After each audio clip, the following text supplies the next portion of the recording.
गर्दन कटवा देता था। मतलब उस तरह का, किसी की तरफ देख के ऐसे बिना बात के बोलेगा इसका गला उड़ा दो। इतना खतरनाक, इतना क्रूर, उसकी दहशत फैली हुई थी चारों तरफ। इस तरह का एक राजा था। एक बार उस राजा के राज्य में एक सन्यासी आया, एक महात्मा जी आए। महात्मा जी की क्या खासियत थी कि महात्मा जी भविष्य देख लेते थे। पुराने टाइम के जो दिव्य लोग होते हैं उनको भविष्य दिखाई देता था। तो बड़े फेमस थे वो महात्मा जी भी। वो घूमते घूमते उस राजा के राज्य में एंटर कर गए और उनकी जो ख्याति है वो तो थी चारों तरफ।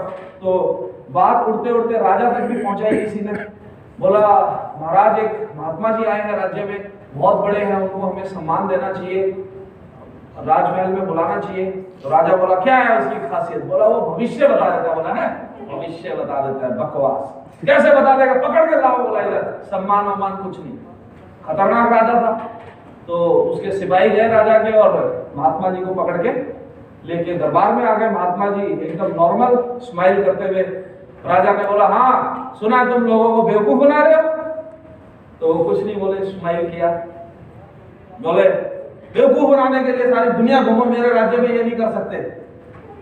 फिर वो स्माइल कर रहे, राजा को गुस्सा आ रहा है। बोला आप कुछ बोलते नहीं, क्यों नहीं, आप क्या भविष्य बता देते हो, आपको क्या भविष्य दिखता है? तो महात्मा जी बड़े ही उसके साथ बोले, मतलब पेशेंस के साथ बोले जी राजा, अच्छा भविष्य तुमको दिखता है? बोला हाँ जी दिखता है। तो मेरा भविष्य भी दिख रहा है? तो फिर मुस्कुराए, बोले बिल्कुल दिख रहा है। तो बताओ। तो बोला पूछो क्या जानना चाहते हो, आज शाम का बताओ, आज मेरे साथ क्या क्या होने वाला है। तो महात्मा जी ने आंखें बंद की, मुस्कुराए और बोले राजन आज शाम को तुम हलवा खाओगे। बोला असंभव, मैं नहीं खाऊंगा। बोले मुझे भविष्य दिखाई दे रहा है, आज शाम को तुम हलवा खाओगे।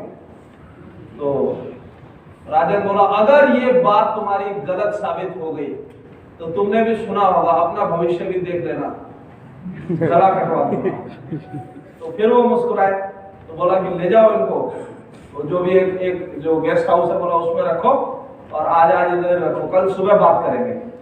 अब महात्मा जी तो चले गए, लेकिन महात्मा जी का वो जो कॉन्फिडेंस था उसको देख के राजा थोड़ा कंफ्यूज हुआ। राजा को लगा यार अगर अब नई नई एक रानी आई थी महल में, तो राजा के मन में एक विचार आया। बोला कि अगर उस रानी बड़ी जिद्दी है, अगर उसको मूड आ गया तो वो तो हलवा मानेगी, लेकिन राजा जिद्दी होता है। तो राजा ने बोला लेकिन मुझे इसको गलत साबित करना है। तो राजा ने क्या किया, अपना भेष बदला, नॉर्मल कपड़े पहने और महल से ही निकल गया। बोले अपन आज महल में रहेंगे ही नहीं, बाहर निकल गया। बोला हलवा क्या, मैं कुछ भी नहीं खाऊंगा, और बोल के बाहर चला गया जंगलों की तरफ। घूमते घूमते काफी दूर निकल गया, थक भी गया, भूख भी लगी, लेकिन राजा की जिद थी। तो एक पेड़ के नीचे फिर आराम से विश्राम करने लगा और पूरा कॉन्फिडेंस। बोले सुबह तो महात्मा जी की गर्दन, क्योंकि बोले अपने को पता है अपन ये काम करेंगे ही नहीं। अब एक तरफ ये राजा विश्राम कर रहा है, उसके पड़ोस में एक गांव था। उस गांव में एक शादी हो रही थी। जहां पर वो शादी हो रही थी वहां पे अचानक डाकुओं ने आक्रमण कर दिया, डाकुओं ने अटैक कर दिया। डाकुओं को देख के जितने भी लोग थे शादी में, सारा सामान वामान छोड़ के वो लोग भाग गए। समझ में आ रही है ना? Yes sir. हाँ, तो वो लोग सब भाग गए। डाकुओं ने पूरा सामान लूट लिया, सब कुछ लूट लिया। फिर बोला कि चलो यार शादी का है, बहुत सारे बढ़िया बढ़िया पकवान बने, चलो खाते हैं। तो खाने के लिए जब गए तो एक डाकू ने बोला अपने सरदार को, बोला सरदार हम लोगों को देख के ये लोग भागे हैं, तो ऐसा भी हो सकता है कि भागने से पहले इन्होंने खाने में कुछ जहर वगैरह मिला दिया हो कि हम खाएं और मर जाएं। सरदार ने बोला बात तो दम है, तो पहले हम नहीं खाएंगे, कोई आदमी ढूंढो आसपास में, पहले उसको खिलाएंगे।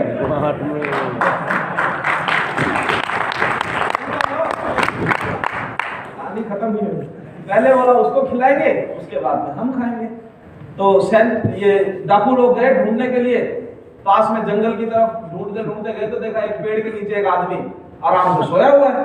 उन्होंने पकड़ा, बोला चल, बोला अरे मैं राजा हूँ, दो दिए थप्पड़। तू राजा भेष बदला हुआ था, उठा के लेके गए डाकू के सरदार के सामने पेश कर दिया। बोला सरदार ये है। सरदार ने बोला देखो टेंशन मत लो, हम तुम्हारे साथ कुछ गलत नहीं करेंगे। अब राजा को भी भूख लगी थी, बोला हमने तुम्हें खाना खाने के लिए बुलाया है। तो राजा खुश हो गया, बोला अच्छा खाना खाने के लिए, ठीक है खाते हैं। तो बोला चलो हम खाना खाएंगे, पहले आप खाओ उसके बाद में हम खाएंगे। राजा खुश, राजा बोला चलो, बोला जितने भी डिश बनी हुई है आपको सब खानी है थोड़ी थोड़ी, प्लेट ले लो, प्लेट में सारी चीजें ले लो। बोला कोई प्रॉब्लम नहीं। राजा गया, पहले पतीले का ढक्कन उठाया, हलवा, और उसमें रखा था हलवा, और जैसे ही वो ढक्कन उठाया बोला ये नहीं खाऊंगा, ये नहीं खाऊंगा, बाकी कुछ भी खिला दो। और डाकू के सरदार को समझ में आ गया, बोला इसी में है, और डाला इसी ने है जरूर, अदरवाइज इसको कैसे पता। तो बोला बेटा तेरे को यही खाना पड़ेगा। बोला ये नहीं खाऊंगा। बोला खाएगा कैसे नहीं, सुनो तो सही है, कहानी पूरी हो गई, एक साथ बजाना। बोला खाएगा कैसे नहीं, पकड़ो। तो एक डाकू ने पकड़ा ये हाथ, दूसरे ने पकड़ा ये हाथ, पीछे से पकड़ा, और सरदार ने मुंह खोला और हलवा उठा के सीधा ठूस दिया। बोला नहीं खाऊंगा नहीं खाऊंगा। तो एक मारा मुक्का और हलवा सीधा पेट के अंदर। बोला तेरे को तो इतना खिलाएंगे कि तुमने जिंदगी में खाया नहीं होगा। फिर उसको लेटा के नाक घुसे मार मार के ठूस ठूस के हलवा खिलाया और मार पीट के उसको वहां से भगा दिया। और राजा एकदम पूरी तरह से पिटा हुआ फटे हाल गिरते पड़ते अपने महल में पहुंचा। बोले महात्मा जी कहाँ, जाके महात्मा जी के पैरों में लेट गया। महात्मा जी बोले और आगे आगे। तो असली डायलॉग अभी बाकी है। तो महात्मा जी बोले हाँ जी राजन कैसे हो। बोले आप सही कहते थे, आपकी बात मैंने नहीं मानी। बोला यही तो तुम्हारी मूर्खता थी। देखो मैंने तुम्हें एडवांस में बताया था, अब ये है फाइनल डायलॉग जो महात्मा जी ने बोला। देखो मैंने तो तुम्हें वक्त रहते बताया था, तुम निकले मूर्ख, क्योंकि अब तो महात्मा जी में वो आ गया ना, एक्साइटेशन आ गई। बोले अगर तुमने मेरी बात मान ली होती, अगर तुमने मेरी बात पे वक्त रहते विश्वास कर लिया होता, तो अपने इस शानदार राजमहल में, अपनी राजगद्दी पे, अपने खुद के कक्ष में बैठकर अपनी नई नवेली रानी के हाथ से चांदी के प्लेट में चांदी के चम्मच से तुम हलवा खा रहे होते। लेकिन क्योंकि तुमने मेरी बात वक्त रहते नहीं मानी, हलवा तो तुम्हें खाना पड़ा, लेकिन लात घुसे खा के तुम्हें वो हलवा खाना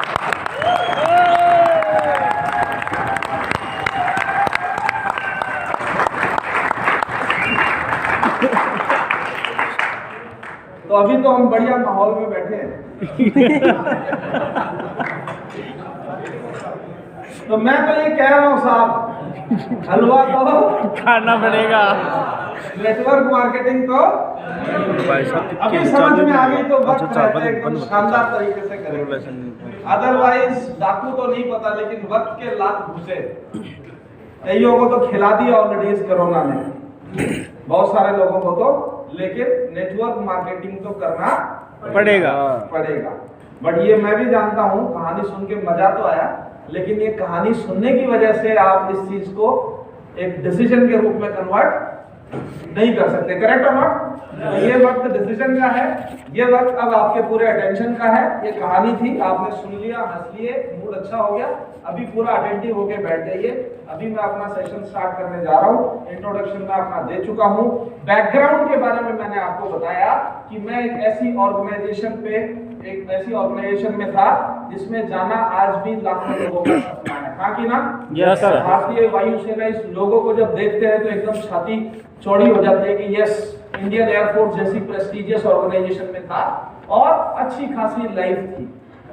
लेकिन आप सोच के देखिए, अच्छा खासा जमाया करियर, और करियर में भी मतलब ऐसा पोजीशन जहां पे कि उसके बाद में मैं जिस पोजीशन पे था या मेरा जो अगला प्रमोशन था उसके बाद में कोई काम धाम भी नहीं था, बस सिग्नेचर बैठ के करने थे, और बहुत ज्यादा कुछ प्रेशर, बहुत ज्यादा कुछ लोड, बहुत ज्यादा कुछ टेंशन नहीं थी। लेकिन फिर भी मैंने अपने इस सपनों के करियर को छोड़ के इस सपनों के करियर को चुना। तो सबसे बड़ा सवाल कि मैंने अपनी उस एयरफोर्स की नौकरी को छोड़ के माई लाइफस्टाइल मार्केटिंग को अपने लाइफ टाइम करियर के रूप में क्यों चुना, मैंने नेटवर्क मार्केटिंग को क्यों चुना। सब थोड़ा सेट करिएगा, बाहर जा रहा है। बड़ा सवाल है कि नहीं है? Yes sir. सवाल बड़ा है कि नहीं? Yes sir. डिसीजन बड़ा है, और डिसीजन बड़ा है इसीलिए ये सवाल बहुत बड़ा है कि नेटवर्क मार्केटिंग मैंने क्यों चुना, और अगर आज आप नेटवर्क मार्केटिंग को चुनते हैं तो आपको इस नेटवर्क मार्केटिंग को क्यों चुनना चाहिए। व्हाई नेटवर्क मार्केटिंग जानना चाहते हैं? Yes sir. समझना चाहते हैं? Yes sir. लोग ओपन माइंड से बैठिएगा, अभी तक भी जिनके दिमाग के खिड़की दरवाजे बंद हैं खोल के बैठिएगा और इन चीजों को समझने की कोशिश करिएगा। अभी अगर मैं कहूं कि सारे आंकड़े, सारी मीडिया, सारे न्यूज रिपोर्ट्स ये बोल रहे हैं कि आने वाले टाइम की सबसे बड़ी इंडस्ट्री होने वाली है network marketing, direct selling industry. ऊपर करो, पीछे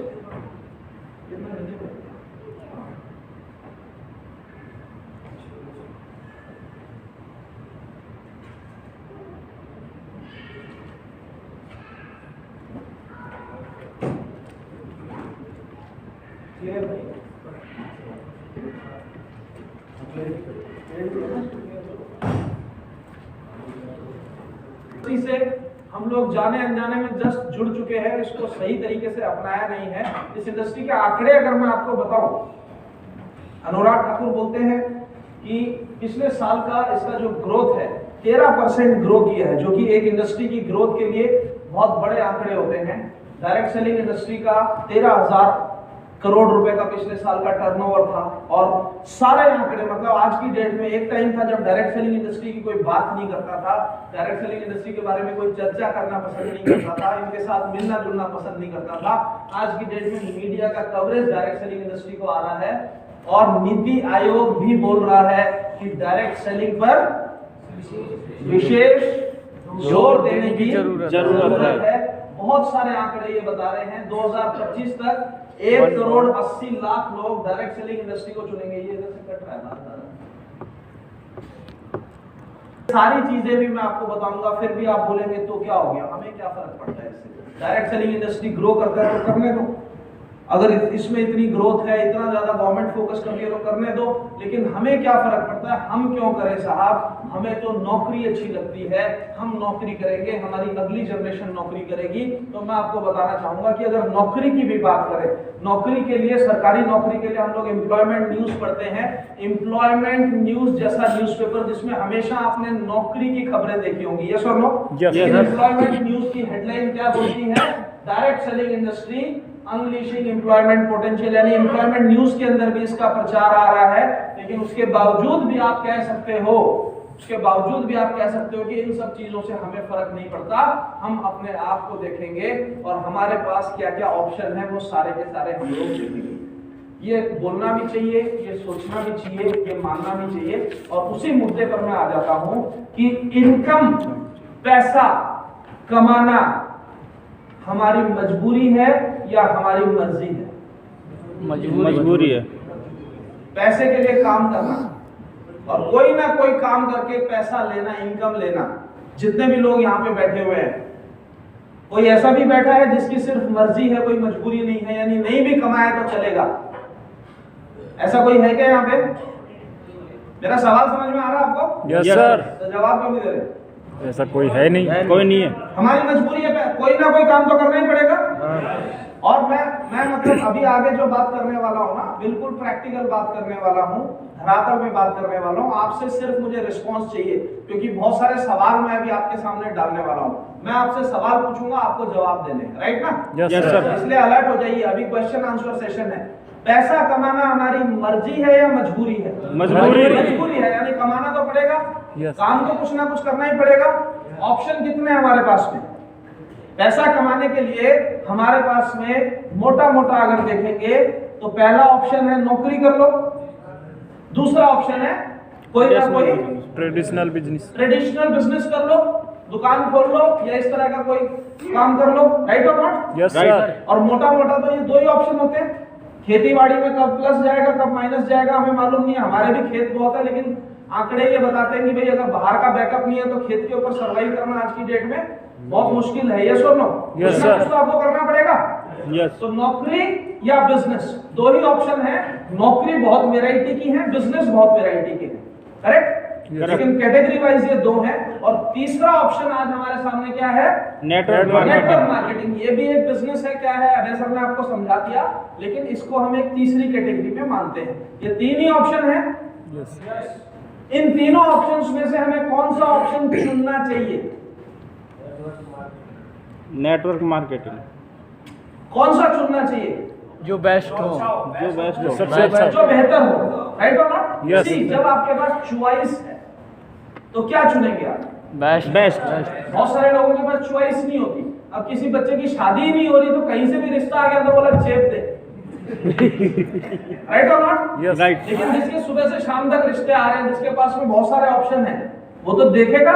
यस मेरी बात समझ में आ रही है? तो आज अपनी ये पोजीशन है, अपने पास में चॉइस है, काम हम वो करेंगे जो बेस्ट बेस्ट हो। बेस्ट हो, राइट? राइट पता कैसे चलेगा कौन सा बेस्ट है? कंपैरिजन पता कैसे चलता है भाई साहब? कंपैरिजन करने से जब हम अगल बगल में रखते हैं और कंपेयर करते हैं, दो मोबाइल रख दिए, हाँ जी इसका रैम कितना है, इसका रैम कितना है, इसके अंदर स्पेस कितनी है, इसमें स्पेस कितनी है, इसका कैमरा कैसा है, इतना, इसका कैमरा, तभी तो होगा ना? Yes, sir. तो तीनों चीजों को कंपेयर करें। यस नौकरी को, ट्रेडिशनल बिजनेस को, नेटवर्क मार्केटिंग को कंपेयर करें। यस सर कंपेयर करेंगे और कंपेयर करके जो सबसे बेहतर होगा वो काम, समझदार है तो हम वही काम करेंगे, राइट और नॉट? Yes. और कंपेयर मैं नहीं करूंगा, कंपेयर आप करेंगे। मैं आपकी हेल्प करूंगा, मैं आपको लीड करूंगा, लेकिन आप खुद अपने एक्सपीरियंस से, अपनी नॉलेज के हिसाब से कंपेयर करेंगे और 1 2 4 5 नहीं 12 अलग अलग फैक्टर्स के ऊपर कंपेयर करेंगे। बात सिर्फ पैसे की नहीं हो रही है, हालांकि पैसा प्राथमिकता होता है, लेकिन सिर्फ पैसे की बात नहीं हो रही, हर प्रकार से, हर तरीके के फैक्टर से हम लोग कंपेयर करेंगे। आप कंपेयर करेंगे, हम कंपेयर करेंगे। शुरू करें? यस सर आप सब लोग मेरे साथ हैं? Yes, sir. अभी जब शुरू करूंगा तो मैं बिल्कुल फ्लो में चलूंगा, लगातार चलूंगा और आपका पूरा का पूरा अगले 1.5 घंटे तक मेरे को अटेंशन चाहिए। यस सर फैक्टर है, ढंग से कंपेयर करेंगे, 1 घंटा लगेगा, 1.5 घंटा लगेगा, जितना भी लगेगा, लेकिन आज ढंग से समझ के जाएंगे। करेक्ट? यस सर शुरू करें? Yes sir okay. तो पहला फैक्टर क्या होता है जी काम करने का?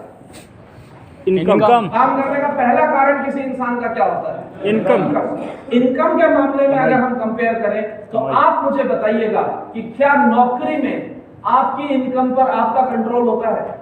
नहीं अब शुरू में आप लोग जवाब नहीं देंगे। नहीं होता। क्या नौकरी में आप डिसाइड कर सकते हैं आपको कितना पैसा कमाना है? नहीं। यानी कि नौकरी में आपकी इनकम आपके हाथ में नहीं आपके कंट्रोल में नहीं होती। क्या ट्रेडिशनल बिजनेस में होती है?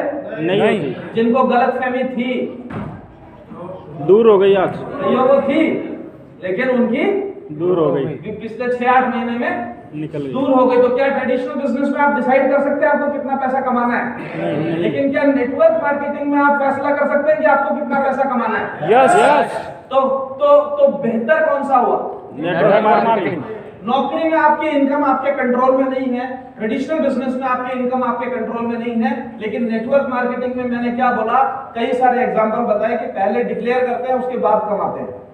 यहाँ पे जो लोग भी सिंसियरली बिजनेस कर रहे हैं वो अपनी इस हफ्ते की, अगले हफ्ते की इनकम अभी से आपको बता सकते हैं कि अगले हफ्ते में इतने पैसे कमाऊंगा, और उतने पैसे वो लोग कमाते हैं। हाँ कि ना? Yes sir. नौकरी में ऐसा होता है, नहीं कर सकते, ट्रेडिशनल बिजनेस में भी ऐसा नहीं कर सकते, नेटवर्क मार्केटिंग में ऐसा कर सकते हैं। तो बेहतर कौन सा हुआ? Network marketing. पक्की बात है क्या? Yes sir. आगे चले? Yes sir. जब इनकम आनी शुरू हो जाती है तो अगली ख्वाहिश हमारी क्या होती है? अगली ख्वाहिश होती है हमारी कि हम प्रमोशन तरक्की करें। हम लोग हम अगर नौकरी में है तो प्रमोशन मिले टाइम पे, अगर बिजनेस में है तो हमारा बिजनेस ग्रो करे। हाँ कि ना? Yes sir. अब आप मुझे बताइएगा कि क्या नौकरी में आपका प्रमोशन आपके हाथ में होता है? नहीं होता। क्या आप डिसाइड करते हैं कि आपको कब अगले प्रमोशन पे जाना है? नहीं। क्या ट्रेडिशनल मार्केट में आपके बिजनेस की ग्रोथ, आपके बिजनेस का मल्टीप्लिकेशन आपके कंट्रोल में होता है? नहीं होता। लेकिन क्या नेटवर्क मार्केटिंग में आपका प्रमोशन आपके हाथ में होता है? Yes sir. क्या आप फैसला कर सकते हैं कि आपको कब क्लब बनना है? Yes sir. टीसी बनना है? यस। कब एटीसी बनना है? यहाँ फैसला लोग करते भी हैं और बनते भी हैं। बनते भी हैं। हाँ कि ना? यस। मतलब सिर्फ हाँ में हाँ मिला रहे हो, उस बात को समझ रहे हो? समझ रहे हैं। देखिए ट्रेडिशन, एक आपको समझने के लिए मैं एक छोटा सा एग्जांपल बोल देता हूँ। ट्रेडिशनल बिजनेस और नेटवर्क मार्केटिंग। ट्रेडिशनल बिजनेस में हमारा काम क्या होता है? आदान प्रदान, सामान बेचना, करेक्ट और नॉट? Right. नेटवर्क मार्केटिंग में हमारा काम क्या होता है? माल बेचना। सही है कि नहीं? Yes. ये तो अभय सर ने भी कल समझा दिया कि भाई तरीके अलग अलग हैं, लेकिन सिंपलीफाइड में तरीके में फर्क क्या देखिए। क्यों यहाँ पे कंट्रोल हमारा? ट्रेडिशनल बिजनेस में आपका काम तो है माल बेचना, लेकिन आप एक जगह रहते हैं, ग्राहक आपके पास आता है। सही है कि नहीं? यस। और इसी को माइंड ब्लॉक किया हुआ लोगों ने, उसको ज्यादा पसंद करते हैं कि हमें ना जाना पड़े, लोग हमारे पास आए और माल लेके जाए। लोग ज्यादा उसको पसंद करते हैं ना? Yes. लेकिन ये बेवकूफी है। क्यों? क्योंकि आप एक जगह बैठे रहोगे, ग्राहक आएगा या नहीं आएगा, ये किसके कंट्रोल में है? ग्राहक के। ये ग्राहक के। उठा के तो किडनैप करके तो नहीं ला सकते। नहीं। ज्यादा से ज्यादा एक लड़का आप खड़ा कर सकते हो, जैसे यहाँ पे होटलों के सामने खड़े रहते हैं, पालिका बाजार में दुकानों के सामने खड़े रहते हैं, आ जाओ आ जाओ, लेकिन वो घुसेगा कि नहीं घुसेगा आपके हाथ में नहीं है। सही है कि नहीं? यस, सही। अगर 10 ग्राहक आएंगे तो माल बिकेगा ही बिकेगा, ज्यादा ग्राहक आएंगे तो ज्यादा माल बिकेगा। इसलिए जो फ्रंट साइड की दुकान होती है, मेन मार्केट की दुकान होती है, ज्यादा भीड़ भाड़ वाले मार्केट की दुकान होती है, उसकी कीमत ज्यादा होते हैं। ज्यादा होती है, लेकिन अंदर घुसेगा नहीं घुसेगा ये अपने कंट्रोल में नहीं होता। नहीं है। इसलिए माल बिकना भी अपने कंट्रोल में नहीं है। Network marketing is other way around. यहाँ पे ग्राहक अपनी जगह पे रहता है, दुकान खुद चल के ग्राहक के पास जाती है। तो कंट्रोल किसका हो गया? अपना। भाई यहाँ क्या करना है? अपने को अपना प्यार प्यूर होना है, अपना सिस्टम उठाना है, बैग उठाना और जाके टिंग टॉन्ग दरवाजा खोलेगा, बोलेगा हम आ गए। अब बताओ ये लोगे या ये लोगे? बिजनेस करोगे या प्रोडक्ट लोगे? पैसे अभी दोगे या शाम को दोगे? कैश दोगे या चेक दोगे? यानी कि कंट्रोल हमारा है। अब मुझे एक दिन में 1 से मिलना है, 2 से मिलना है, 10 से मिलना है, ये फैसला अपना है, मेरा है। इसलिए यहाँ पर मेरी ग्रोथ, मेरा प्रमोशन मेरे हाथ में। मेरे हाथ में। करेक्ट और नॉट? Yes sir. कौन सा काम बेहतर हुआ? Network marketing. कौन सा काम बेहतर हुआ? Network marketing. देखिए, अब कुछ लोग इसलिए नहीं बोल रहे कि यहाँ बोलेंगे, हर चीज में हाँ बोल देंगे, हर चीज में नेटवर्क मार्केटिंग को बढ़िया बता देंगे, यस यस यस बोल देंगे, तो हमें करना पड़ेगा। पर ऐसा कोई जरूरी तो नहीं है, नहीं है ना? यस। एक चौधरी था, सुनी होगी आपने कहानी भाई, चाहे सारी चीजें सही हो। एक चौधरी था, तो उसने क्या किया, गांव के बीच में जहाँ 4 रास्ते चौराया था, उस चौराहे के बीच में खूंटा गाड़ के अपनी भैंस बांध दी। अब कोई भी निकले तो प्रॉब्लम, कोई भी गाड़ी जाए तो प्रॉब्लम। तो गांव वाले सारे इकट्ठे हुए और उसके पास पहुंच गए। बोले चौधरी साहब, ये भैंस तो आपने गलत जगह बांध दी। बोले हाँ बात तो सही है। बोले आने जाने वालों को परेशान नहीं? बोले बिल्कुल सही बात है, गोबर करती है, ये करती है, बदबू आती है। बोले एकदम सही कह रहा है। बोले एक दो वो सींग भी मार दिया उसने। बोले बात बिल्कुल सही है। यहाँ से बोला बहुत परेशानी हो रही है। बोला 100% सही। तो बोले तो चौधरी साहब फिर? बोले खूंटा तो वही रहेगा।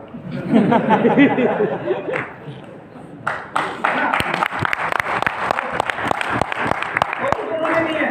अभी 12 के 12 पे आप बोलो भाई साहब बढ़िया तो नेटवर्क मार्केटिंग है, मैं तो नौकरी करूंगा,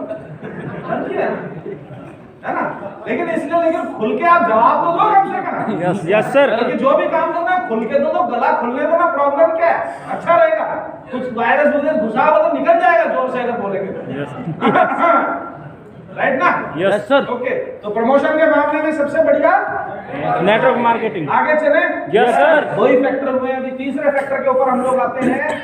ये भी बड़ा ही एक इमोशनल फैक्टर है। देखिए, बोला जाता है कि इंसान पैसे का नहीं प्यार का भूखा होता है, ऐसा कहते हैं। सही है कि नहीं? Yes sir. होता भी है। पैसे नहीं आते तो पैसा जरूरत है, लेकिन अंदर एक भूख तो होती है कि लोग मुझे प्यार करें, लोग मुझे रिस्पेक्ट दें, मेरा एक नाम हो, सम्मान हो, इज्जत हो, एक पहचान हो। राइट और नॉट? Yes sir. लोग मुझे रिस्पेक्ट करें, मुझे भी कभी कोई ना कोई रिकॉग्निशन मिले, मेरे लिए भी लोग तालियां बजाएं। ये हर किसी इंसान के मन में ख्वाहिश होती है। राइट और नॉट? Yes sir. लोग इस वजह से थे। आप मुझे बताइएगा, रिस्पेक्ट की अगर बात करेंगे, नौकरी में रिस्पेक्ट मिलती है क्या? नहीं मिलती। डाइसी क्वेश्चन है, मिल भी सकती है, नहीं भी मिल सकती। लेकिन मैंने अपने एक्सपीरियंस में आज तक देखा है, रिस्पेक्ट मिल सकती है अगर आप उस पोजीशन पर हैं तो। लेकिन सवाल ये है कि रिस्पेक्ट अपनी है या कुर्सी की है? कुर्सी की है ना? आपकी पोजीशन पे डिपेंड करता है। जैसे आप किसी थाने के SHO है, तो सारे चोर उचक्के सब आपको सलाम करेंगे ही करेंगे।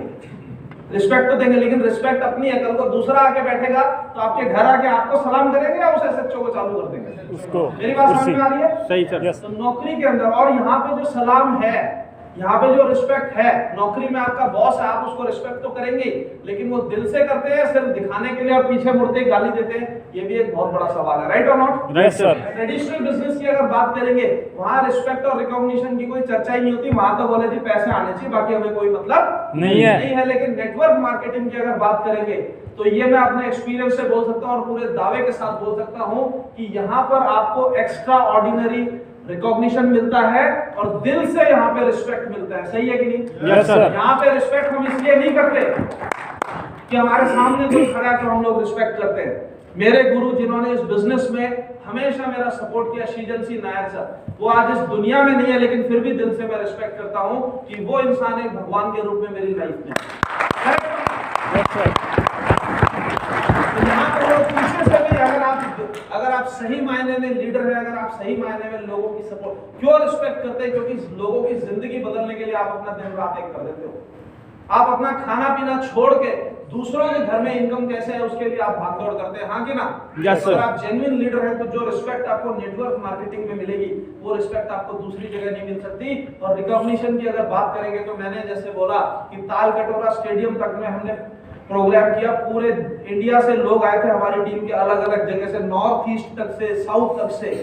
और आप सोचिए कि इतनी दूर से आके दिल्ली में राष्ट्रपति भवन के एकदम बगल में एक स्टेडियम में हजारों लोग किसी इंसान के लिए तालियां बजा रहे हैं। ये रिस्पेक्ट और रिकॉग्निशन नेटवर्क मार्केटिंग के अलावा आम आदमी के लिए कहीं उपलब्ध नहीं है।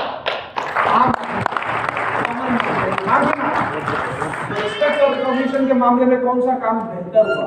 Network marketing. पक्का बोल रहे हो? Yes sir. आगे चले? Yes sir. ओके, चौथा फैक्टर वर्किंग ये भी बड़ा इंपॉर्टेंट है। हालांकि हम तो सिर्फ पैसे के चक्कर में रहते हैं, बाकी चीजें नहीं देखते, लेकिन हर एक फैक्टर अगर आप अपने दिल में झांकेंगे तो इंपॉर्टेंट है। इसको बोलते हैं वर्किंग आवर। कि आपका काम करने का कोई शेड्यूल है, आपके काम करने के अंदर कोई आपकी मर्जी है, या फिर आप एकदम 24 घंटे ऑन ड्यूटी रहते हैं। बहुत सारे लोगों को मैं जानता हूं जो अच्छी प्रोफाइल्स में हैं, उनको रात को सोते हुए भी अपना मोबाइल ऑन करके बगल में रखना पड़ता है, क्योंकि इंटरनेशनल कंपनियों में काम करते हैं। यहाँ रात हो रही है तो उधर दिन हो रहा है, उधर दिन हो रहा है तो इधर रात हो रही है। कभी इधर के हिसाब से काम करते हैं, कभी उधर के हिसाब से। 18 घंटे काम करते हैं। और सबसे बड़ी बात कि हमेशा इस तरह के मोड में लोग रहते हैं, काम काम काम। लेकिन अगर सिंप्लीफाइड बात करो, देखिए, कभी आपका काम करने का मन होता है, कभी आपका काम करने का मन नहीं होता है। कभी जो वर्किंग आवर है वो आपको सूट करता है, कभी वो वर्किंग आवर आपको सूट नहीं करता। लेकिन आप जवाब दीजिएगा, एक नौकरी अगर आप करते हैं तो क्या अपने काम करने के घंटे आप खुद चुन सकते हैं? नहीं। आप नौकरी के लिए गए इंटरव्यू के लिए, वो बोला ठीक है जी कल से काम में आ जाओ, सुबह 9 बजे आना है, शाम को 6 बजे तक रहना है। हालांकि कब तक रहना है ये आजकल बताना बंद हो गया है, सिर्फ आने का टाइम बताते हैं। लेकिन फिर भी वो आपको बोलता है सुबह 9 बजे आना, और आप बोलते हैं देखो जी 9 बजे सूट नहीं करता, अपन तो 9 बजे सो के उठते 11 बजे आएंगे। पॉसिबल है क्या? नहीं है। नौकरी में आप अपने काम करने के घंटे खुद नहीं चुन सकते। ट्रेडिशनल बिजनेस में क्या यहाँ पे चुन सकते हैं आप? नहीं, यहाँ पे नहीं चुन सकते। आपने एक दुकान खोली है एक मार्केट के अंदर, वो मार्केट पूरा का पूरा मार्केट सुबह 9 बजे खुलता है। आप बोलो 9 बजे नहीं खोलेंगे, हम तो 5 बजे सुबह खोलेंगे, 9 बजे तो हम छुट्टी करके चले जाएंगे। पॉसिबल है क्या? नहीं है। वहां पर मालिक तो आप हो, लेकिन फैसला आपका नहीं चलता। लेकिन नेटवर्क मार्केटिंग में वर्किंग आवर आप खुद डिसाइड करते हैं। वर्किंग आवर फ्लेक्सिबल है, हाँ कि ना? आपको अच्छा लगता है आप सुबह काम करिए, आपको अच्छा लगता है आप दोपहर को काम करिए, आपको अच्छा लगता है आप रात में काम करिए। एक दिन में घड़ी जितना घूमती है, 24 घंटे में हर एक अलग अलग वक्त पर ये वाला काम करने का मुझे पर्सनल एक्सपीरियंस है। रात को 2 बजे ट्रेन में चलते हुए भी मैंने प्लान दिखाया है साथ में जाने वाले पैसेंजर को। सुबह के 6 बजे इसी गुड़गांव के अंदर दिसंबर के महीने में सुबह 6 बजे प्रॉस्पेक्ट की रजाई के अंदर घुस के भी उसको प्लान दिखाया हुआ है मैंने। यानी कि अलग अलग टाइम पे प्लान दिखाया है। मुझे काम कब करना है ये फैसला मेरे हाथ में होता है नेटवर्क मार्केटिंग में। करेक्ट और not? Yes sir. Working hour के हिसाब से, काम करने के घंटों के हिसाब से कौन सा काम बेहतर है? Network marketing. पक्की बात है? Yes sir. देखो अभी तो बोल रहे हो, यस सर। बाहर जाके भी याद रखना इन चीजों को। तो बाहर के लोग बोले तो उस टाइम में याद रखना, राइट। आगे चले। Yes sir. 5-6 लोग कह रहे हैं चलो, बाकी कह रहे हैं इधर ही दो। आगे चले। Yes sir. अच्छा, बोला जाता है कि every action has an equal and opposite reaction. धीरे पूछो तो धीरे जवाब देते हैं, जोर से पूछो तो जोर से जवाब देते हैं, नहीं पूछो तो जवाब ही नहीं देते। आगे चलते। ओके। फ्रीडम। फ्रीडम। आजादी। ये भी एक बड़ा कमाल का शब्द है, साल में 2 बार आता है। एक बार 26 जनवरी, एक बार 15 अगस्त। जब हमारा पूरा व्हाट्सएप, हमारा पूरा फेसबुक भर जाता है। एकदम फ्रीडम के मैसेजेस, आजादी के ऊपर डायलॉग, शेरो शायरी, हिंदुस्तान का झंडा तिरंगा, वो सबसे साल में 2 बार तो आता है, सही है कि नहीं? Yes sir. लेकिन ये जो फ्रीडम है, जो हम छाती ठोक के बोलते हैं, जो हम भाषण बोलते हैं कि 15 अगस्त 1947 को हमें आजादी मिल गई, क्या ये वाक्य, क्या ये स्टेटमेंट सही है? नहीं। सच बताइए, जो लोग पहली बार सुन रहे हैं, क्या ये स्टेटमेंट सही है? 15 अगस्त 1947 को हमें आजादी मिल गई। नहीं। अलग अलग विचार हो सकते हैं, मैं अपने विचार रखता हूं, मैं गलत भी हो सकता हूं आपकी नजर में, लेकिन मेरे विचार है कि 15 अगस्त 1947 को हिंदुस्तान को आजादी मिली, भारत देश को आजादी मिली। हम तो आज भी गुलाम हैं सब, पहले अंग्रेजों के थे, आज अपने ही देश वालों के, अलग अलग लोगों के आज भी गुलामी कर रहे हैं, और कई लोग आज भी अंग्रेजों के हैं। और कमाल की बात है कि पहले आजादी इसलिए मिल गई कि गुलामी से लोग परेशान थे, राइट और नॉट? आज नहीं मिल सकती क्योंकि उस गुलामी पे लोगों को गर्व है। लोग बड़े ही छाती ठोक के बोलते हैं, you know, I work in a London based company. यानी हिंदी अनुवाद कि मेरे जो मालिक हैं, मेरे जो आका हैं, वो इंग्लैंड के हैं, यानी मैं अंग्रेजों की गुलामी आज भी कर रहा हूँ। लेकिन इस पे आज छाती ठोक के बोलते हैं कि मेरी अमेरिका की, इंग्लैंड की, ऑस्ट्रेलिया की कंपनी में मैं काम करता हूँ। ये क्या प्राउड की बात है? नहीं। कि दूसरे देश वालों के हम गुलामी कर रहे हैं, कोई विदेशियों की कर रहा है, किसी ने अपने देश वालों की कर रखी है। आजादी किधर है? और ध्यान दीजिएगा, नौकरी करते हैं, पैसा मिलता है, लेकिन वहां पर आपको आजादी नहीं मिलती। पैसा बोले तो अगर आप एक सोने का पिंजरा भी बना दोगे ना, सोने का, और उसके अंदर 2 पक्षियों को रख दोगे तो पक्षी रहेंगे, लेकिन गलती से अगर किसी दिन उस पिंजरे का दरवाजा खुला छूट गया, उड़ जाएंगे, क्योंकि पंछी होते हुए भी उसको गुलामी पसंद नहीं, तो हम इंसान होते हुए हम क्यों गुलामी करेंगे? मेरी बात समझ में आ रही है? Yes sir. जो गुलामी और आजादी की मैं बात कर रहा हूँ ना, कुछ लोग ऐसे घूर के देख रहे हैं कि कैसी बातें कर रहे हैं। देखिए, मैंने प्रोफेशनल फ्रीडम की बात नहीं की साहब, ध्यान दीजिएगा मेरी बात पे। मैंने प्रोफेशनल फ्रीडम की बात नहीं की, मैं पर्सनल फ्रीडम की बात कर रहा हूँ। मैं कहीं नौकरी करता हूँ, मेरी खुद की जिंदगी है कि नहीं है? मेरी कोई पर्सनल लाइफ है कि नहीं है? यस सर है। मैं जब आपके ऑफिस में घुस गया, मैं आपके यहाँ नौकरी करता हूँ, 9 से 5 मेरा टाइमिंग है, 9 बजे मैं ऑफिस में घुस गया, आप जो बोलोगे वो करूंगा। क्यों? क्योंकि आप मुझे पैसा देते हो, राइट और नॉट? 5 बजे तक आप जहां बोलोगे वहां करूंगा क्योंकि पैसा देते हो, लेकिन 5 बजे के बाद, घर जाने के बाद, यहाँ से निकलने के बाद अपनी जिंदगी तो मेरा हक, अपनी जिंदगी पे तो मेरा हक होना चाहिए कि नहीं? Yes sir. लेकिन मेरा पर्सनल फ्रीडम के ऊपर सवाल है। अगर नौकरी हम करते हैं तो प्रोफेशनल छोड़िए, पर्सनल फ्रीडम भी अपने पास में नहीं होती। मेरे दोस्त की शादी है, मेरा खास बचपन का दोस्त है, जब मेरी शादी हुई थी तो 8 दिन आके वो मेरे घर में रहा था, लेकिन अब मेरे दोस्त की शादी और मैं करता हूँ बैंक में नौकरी, और उस कमबख्त ने शादी रख ली है 31 मार्च को। अब अपने दोस्त की शादी में जाना, ये प्रोफेशनल डिसीजन है या पर्सनल डिसीजन है? Professional decision. मेरी बात समझ में आ रही है? भाई इसका मेरी नौकरी से मेरा दोस्त है और मुझे शादी में जाना चाहिए कि नहीं? यस। और मैं बैंक वाला हूँ, मैं सेल्स वाला हूँ, मैं अकाउंट्स वाला हूँ, और 30 मार्च को शादी है, तो मैं जा सकता हूँ क्या? नहीं। जाना छोड़ो, जाना आना तो छोड़ो, ईमानदारी से एक जवाब दीजिएगा। अपने बॉस को जाके पूछ सकता हूँ क्या? नहीं। अगर पूछा तो मेरी बात समझ में आ रही है आपको? Yes sir. सुनने में आपको हंसी आ सकती है, शायद सुनने में आपको शायद हंसी आ सकती है, लेकिन मेरे को ऐसे लोगों ने मतलब अपने एक्सपीरियंसेस बताए हैं, बड़े बड़े ऑफिसेस के अंदर वॉशरूम बार बार जाने के लिए वार्निंग मिल गया लोगों को कि तुम उठ के बार बार अपना टेबल छोड़ के वॉशरूम में जाते हो, वर्किंग आवर का ऑनलाइन टाइमिंग हैम्पर हो रहा है। आप सोच के देखो इससे बड़ा पर्सनल चीज क्या हो सकती है। Getting my point? Yes, sir. अगर आप एक महिला है, महिलाओं और पुरुषों को बोलते हैं ना बराबर है, अगर आप एक महिला हैं, आप सॉफ्टवेयर इंजीनियर हैं, बहुत सारी कंपनियां हैं प्रोजेक्ट बेस्ड टाइमलाइन बेस्ड कंपनियां चलती हैं, अगर वहां पर आपको वो जॉब देंगे तो बहुत जगह ऐसे आपसे अंडरटेकिंग लेंगे कि आपको प्रेग्नेंट होने से पहले इन्फॉर्म करना पड़ेगा अपने डिपार्टमेंट को।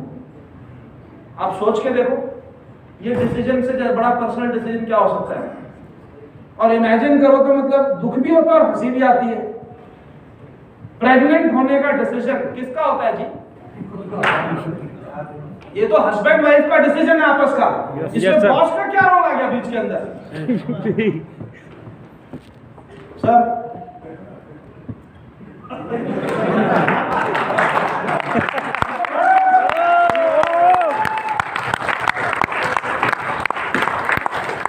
भारत का संविधान बोलता है कि अगर आप 21 साल के हो गए तो आप अपनी मर्जी से किसी भी इंडियन लड़की से शादी कर सकते हो, 18 साल से ऊपर होनी चाहिए। सही है कि नहीं? Yes, sir. अपनी मर्जी से। लेकिन मैं खुद नौकरी वाला हूं, मेरी नौकरी का रूल ये था कि 21 में नहीं थी, 25 से पहले तो कर ही नहीं सकते। करोगे तो बॉस को पूछो, वो बोलेगा कर लो तो कर लो, नहीं मना कर दिया तो नहीं, क्या शादी कैसे? Permission to marry. मेरी बात समझ में आ रही है आपको? Yes sir. तो फ्रीडम किधर है? आपको छुट्टी कब चाहिए? आपका एंटाइटलमेंट है कि आपको 30 दिन छुट्टी मिलती है, 20 दिन छुट्टी मिलती है, कब मिलनी चाहिए? आपके ऑफिस का टाइम है 6 बजे तक, तो 6 बजे निकलने की परमिशन होनी चाहिए कि नहीं? यस सिर्फ एक बार बॉस बोलता है बैठे रहो, खड़े हो जाओ, फ्रीडम है क्या? नहीं है। ट्रेडिशनल बिजनेस की बात करते हैं। आप एक दुकानदार हैं, आपने एक दुकान खोल के रखी है, बढ़िया दुकान चलती है, आपका कोई मालिक नहीं है, आप खुद मालिक है, लेकिन वहां पे आपके पास आजादी है क्या? नहीं है। आप अपनी मर्जी से जब चाहे 2 दिन अपनी दुकान का शटर डाउन करके कहीं जा सकते हैं क्या? नहीं जा सकता। हमने खुद अपनी आंखों से देखे हुए, मेरे कजन की दुकान है, हस्बैंड वाइफ 2 बच्चे हैं उनके, हमारे घर में कोई भी शादी है, चारों लोग कभी नहीं आते अटेंड करने के लिए, 3 आते हैं, एक दुकान में ड्यूटी करता है। फ्रीडम है क्या? नहीं। अब नेटवर्क मार्केटिंग पे आ जाते हैं। नेटवर्क मार्केटिंग में फ्रीडम है क्या? Yes sir. इधर तो फ्रीडम का अत्याचार है, इधर तो मतलब क्या बोलूं, फ्रीडम छोड़ो, मतलब फ्रीडम का जो शोषण किया है ना नेटवर्क मार्केटिंग में लोगों ने। अब यहाँ पे चाहे कितना ही भाषण कर लिया, कल अभय सर ने बताया इधर 100% इन या फिर 100% आउट। बोला ही ना, हाँ। कर क्या लिया? मूवमेंट कभी बंद हुआ क्या? एक सेशन चल रहा है, सेशन के बीच में उठ के मत जाना, तो क्या नहीं गए क्या? जिसको जब मन किया, जहां मन किया चले गए। बाहर अंदर। अभी अभय सर का सेशन चल रहा था, बाहर देखा एक भाई साहब,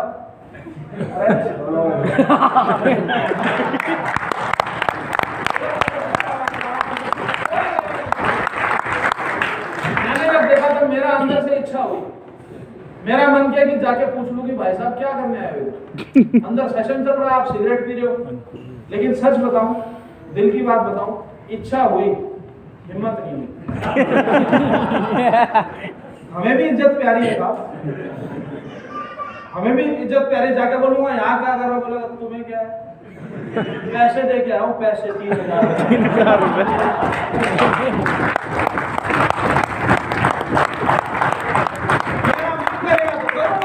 मेरा मन करेगा तो बैठूंगा, नहीं करेगा तो वो तो हम रूम की चाबी ले लेते हैं सुबह सुबह। अभी तो पूल बंद है, अदरवाइज आरटीपी में आधे लोग इधर होते हैं, 2-4 स्विमिंग पूल में होते हैं, बोलते हम तो आए पूल के लिए। काम करने में आप आज काम करने के लिए तैयार हो, आपका अपलाइन ऑन टोज रहेगा आपको हेल्प करने के लिए। सही है कि नहीं? यस। कितने मतलब अनगिनत मेरे को ऐसे एक्सपीरियंस है, बंदा बोल रहा काम करना है, हाँ आओ यार काम करते। चलो लिस्ट बनाया, उसके साथ दिन रात एक करके काम किया, 15 दिन 20 दिन 1 महीना काम किया, 2-4-10 लोगों को जोड़ दिया। ध्यान से सुनिएगा, बहुत सारे लोग इधर भी बैठे हैं। 2-4-10 लोगों को जोड़ दिया, फुल भाग दौड़, 20 दिन लगातार काम किया, 21वें दिन गायब। 21वें दिन डिस्ट्रीब्यूटर गायब, अपलाइन फोन कर रहा है, फोन नहीं उठा रहा, ढूंढते हुए जा रहा है, गायब, बिल्कुल अंडरग्राउंड, ना अपने लोगों को जोड़ा, उनसे कोई संपर्क, ना उनसे कोई संपर्क, गायब। किधर गया, क्या कर रहा है मालूम नहीं, पर गायब। चलो जी गायब हो गया तो हो गया, अब अपलाइन को जिसको काम करना है वो तो कर रहा है, चलो वहां तक कोई प्रॉब्लम नहीं है। ये बंदा गायब, और 6 महीने तक इसकी कोई खोज, कोई खबर नहीं, कोई संपर्क नहीं। फोन करो तो जवाब नहीं, मैसेज करो तो जवाब नहीं, कुछ नहीं। और 6 महीने के बाद हमारा प्रोग्राम चल रहा है, प्रोग्राम में आगे टहलते हुए, और सर कैसे हो? सबसे पहले अपलाइन के दर्शन, अपलाइन, और सर कैसे हो? बढ़िया भाई, आज यार बस सर अब आ गया हूं मैं वापस। टाइगर जिंदा है। अब आप सोच के देखो, बिजनेस है कि मजाक है? लेकिन अपलाइन का एटीट्यूड, अपलाइन क्या लात मारता है इसको वहीं पे?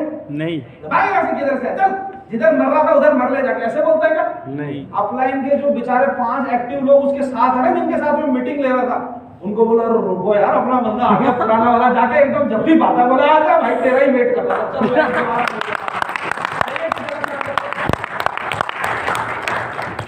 सही है गलत है? सही है। इससे बड़ी आजादी क्या होती है कि जब चाहे आ जाओ, जब चाहे चले जाओ। अपलाइन में फोन, सर एक मीटिंग है पहुंचो। अपलाइन पहुंचा, मेरे पास ऐसी ऐसी कंप्लेन करते हैं, पहुंचा फिर फोन ही उठाना बंद। ये बेचारा 2 घंटे तक खड़ा रहा वहां पे जिस जगह पे बताया था, फोन कर रहा, उठा नहीं रहा, फिर वापस आके फिर अगले दिन बात होती है तो बोला नहीं वो एक्चुअली मैं बिजी हो गया था। लेकिन उसके बाद भी वो अपलाइन इसको लात मार के बाहर नहीं करता, फिर भी आरती उतारता, कोई बात नहीं, तुम ही हो माता पिता की। इतनी दादागिरी, इतनी फ्रीडम, इतनी आजादी। आप मुझे बताओ ना, एक प्रोफेशन तो बता दो दुनिया का कहां पे मिलती है कि जहां पे जब काम कब कर सकते हैं, जब मन करे।